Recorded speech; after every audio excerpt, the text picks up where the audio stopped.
E agora a gente vai falar sobre a prisão de um cabeleireiro em Ibiporã. Na semana passada, você que acompanha o noticiário, ele é acusado de crimes sexuais. E isso reacendeu o alerta para pais responsáveis, o abuso contra crianças e adolescentes.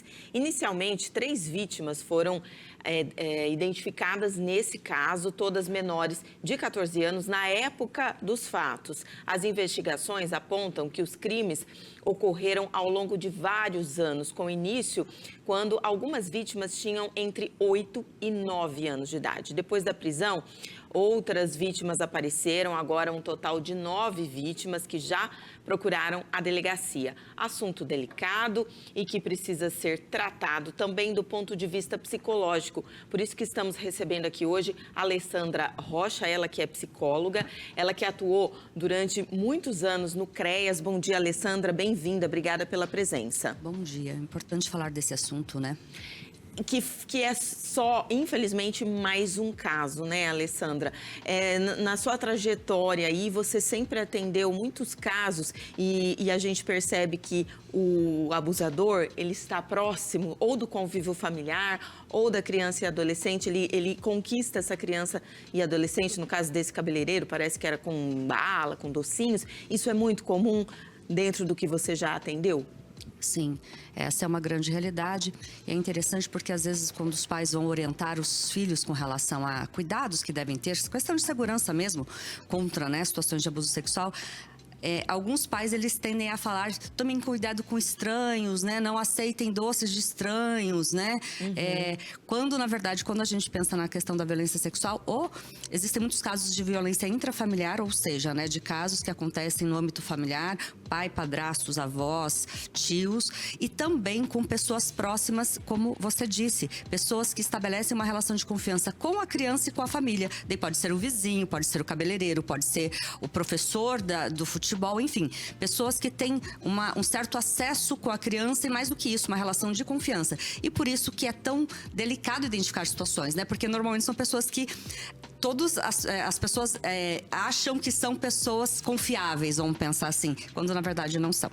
Doutora, como que os adultos podem criar um ambiente de confiança, um ambiente que as crianças se sintam à vontade para relatar esses casos? Porque a gente viu aqui, né, que as vítimas tinham na época 8, 9 anos, só que esses casos estão vindo à tona 5, 6 anos depois.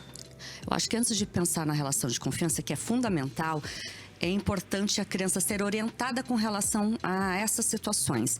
Então, desde criança, desde cedo, a partir de uns 2, 3 aninhos, já é importante nomear as partes do corpo, em especial se for os nomes próprios mesmo, né? Às vezes as famílias usam apelidos que não tem problema, mas é importante falar sobre isso e principalmente falar de partes públicas e privadas.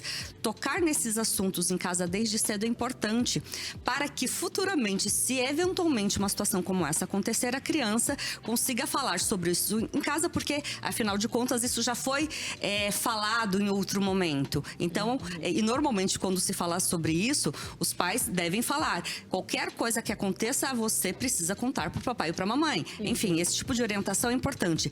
Mas, em especial, fazendo essas orientações de segurança com relação ao abuso sexual. A criança, ela tem que entender que alguns comportamentos não são esperados dos adultos, né? E que inspiram cuidados e, quando isso acontece, ela precisa contar para alguém. Normalmente é a pessoa que está dentro de casa, pai e mãe. Inclusive, ontem nós noticiamos no portal e, enfim, na TV também, um outro caso de estupro de vulnerável. A criança, o adolescente, né, tinha 13 anos, mas acabou contando para os pais. Mesmo, infelizmente, depois que o caso ocorreu, essa relação de confiança, primeiramente, com os pais é importante no caso. Aí, se houver ou não, né, se houver algum tipo de situação assim. Exato, e é interessante até, eu falei a respeito de crianças pequenas, né, que começa com orientações sobre partes do corpo, sobre comportamentos que devem ser evitados, sobre não guardar segredos, sobre a importância de não deixar ninguém, em hipótese nenhuma, tocar no corpinho e nem tocar no corpo do outro. Isso com relação a crianças pequenas. Quando nós falamos de adolescentes, a gente tem que partir do pressuposto que essa relação de confiança deve ter sido construída e é importante os pais estarem próximos dos filhos. Por quê? Porque não adianta, de repente, passar toda uma infância mais distante da criança, deixando as crianças nas telas, sabe assim, meio que terceirizando os cuidados, e de repente, na adolescência, querer estabelecer uma relação de confiança meio que do nada. Não é assim que funciona. Então, é uma construção. E com relação a adolescentes, para os adolescentes terem coragem de falar para os pais, essa relação deve ter sido construída desde sempre, né? Então, assim, pais, aproximem-se dos seus filhos, saibam o que eles estão fazendo, saibam com quem eles estão conversando, quem são as relações próximas deles. E, sobretudo, Patrícia, é importante para que esses pais, nessa relação de proximidade, notem se há algum tipo de mudança no comportamento. A criança costuma demonstrar alguns comportamentos como mudança de humor, a criança que costuma brincar e de repente para de brincar, a criança que gosta de socializar, de estar no meio de outras crianças e de repente começa a ficar mais isolada, crianças que começam a demonstrar determinadas brincadeiras de cunho sexual, aquilo que não é esperado para a idade delas. Dando um exemplo específico, brincar com bonecas simulando beijos ou, né, situações de relação sexual mesmo.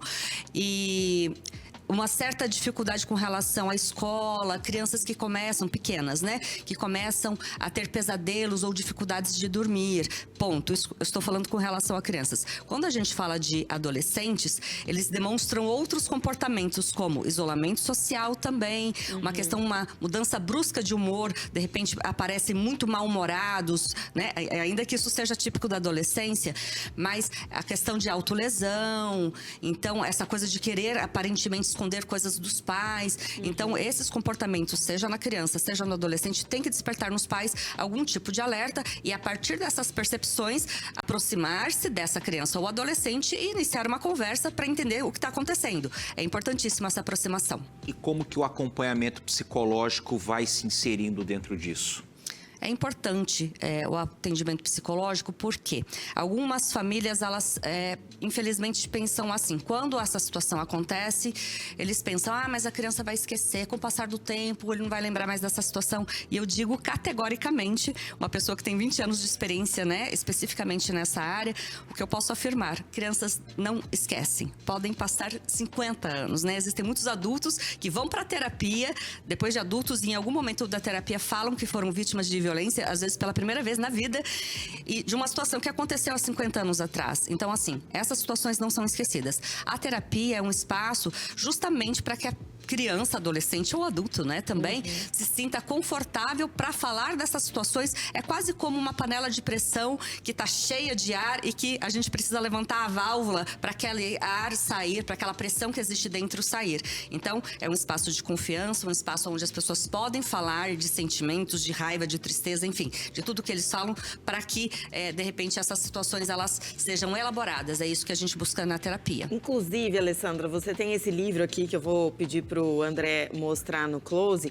E nesse livro, ele é para criança, ele é para o pai, para a mãe. E qual é o teor dele? Então, O Segredo da Tartanina é uma obra que eu e outras duas psicólogas que também trabalharam no CREAS, especialistas, então, na situação de violência, criamos justamente para. São dois objetivos, Patrícia. Primeiro, identificar situações, porque nessa história nós falamos de uma tartaruguinha que, infelizmente, passa por uma situação de violência sexual e é interessante que, assim, as imagens são muito sensíveis, no sentido de muito delicadas. Então, os pais e mães não precisam ficar preocupados que não tem nada que seja indelicado, vamos pensar assim, mas falar de uma situação real. E ele foi criado, então, para identificar situações. Quando a criança lê o livro, ela pode falar, nossa, isso que aconteceu com ela, aconteceu comigo também, mas, sobretudo, é um livro para se trabalhar prevenção. Aquilo que eu disse de conversar desde cedo, com uma obra como essa, existem outras também, graças, né? Que bom que existem obras assim, para justamente introduzir esse assunto, porque muitos pais têm muito medo de falar sobre isso, assim, não sabem exatamente o que falar, como falar. Então, O Segredo da Tartanina tem essas duas finalidades, de identificar situações ou de trabalhar preventivamente no sentido de tocar no assunto pela primeira vez com a criança. Alessandra, maravilhosa, você falou muito bem, obrigada. Só para o pessoal que ficou curioso aí, onde é que encontra o livro? Tem lá no link do meu Instagram, posso falar Instagram? Pode. psi.alessandrarocha, vocês encontram lá no link do meu Instagram. Psi, de psicóloga, né? É psi.alessandrarocha. Aí vocês já podem obter mais informações. Muito obrigada, Alessandra. Obrigada. É isso aí, Patrícia. Você tá se despedindo? Já tô me despedindo. Ô, Edson Neves, então vai Porque produzir... hoje a gente começou o programa, já começou É verdade, a 100 por com hora. o Serginho no acidente, mais 8h25 e o Tarobá Cidade continua. Continua e eu volto amanhã a partir das 8. Então você não sai daí não, que o Tarobá Cidade volta já já com muito mais conteúdo.